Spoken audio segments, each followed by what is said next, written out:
Global hotel chain হিলটনের নতুন একটি বিজ্ঞাপনে নিজের স্পষ্ট বেবি বাম্প নিয়ে হাজির হয়ে দারুণভাবে নজর কেড়েছেন বলিউড অভিনেত্রী দীপিকা পাড়ুকোন।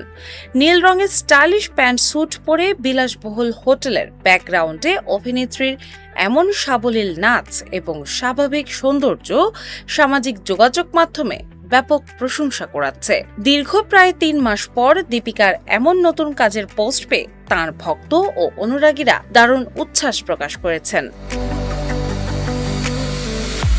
জীবনের এই বিশেষ সময়েও দীপিকার কর্মস্পৃহা এবং গ্ল্যামার দেখে অনেকেই মন্তব্য করেছেন যে তিনি অন্তঃসত্ত্বা অবস্থাতেই এই বিজ্ঞাপনের শুটিং সম্পন্ন করেছেন। সম্প্রতি দীপিকা পাড়ুকোন বেশ কিছু বড় চলচ্চিত্র প্রকল্প থেকে সরে দাঁড়ানোর কারণে বিনোদন জগতে বেশ আলোচনার কেন্দ্রে ছিলেন। পরিচালক সন্দীপ রেড্ডি ভাঙ্গার স্পিরিট সিনেমা থেকে তিনি সরে দাঁড়ান কারণ নির্দিষ্ট ৮ ঘন্টার কর্মদিবস সহ তাঁর দেওয়া কিছু শর্ত প্রযোজক পক্ষের মেনে নেওয়া সম্ভব হয়নি।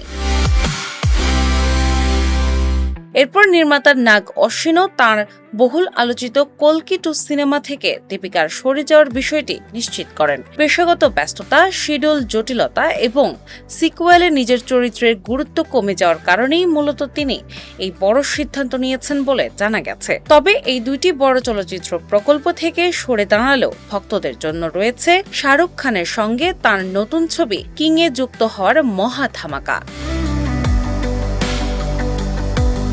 দীপিকা একটি সুন্দর ছবি শেয়ার করেছিলেন যেখানে তাদের প্রথম সন্তান দুয়া পাড়ুকোন সিং-এর হাতে একটি ইতিবাচক প্রেগন্যান্সি টেস্ট কিট দেখা গিয়েছিল। দীর্ঘদিন প্রেম করার পর ২০১৮ সালে ইতালির এক মনোরম পরিবেশে বিবাহ বন্ধনে আবদ্ধ হয়েছিলেন বলিউডের এই তারকা জুটি।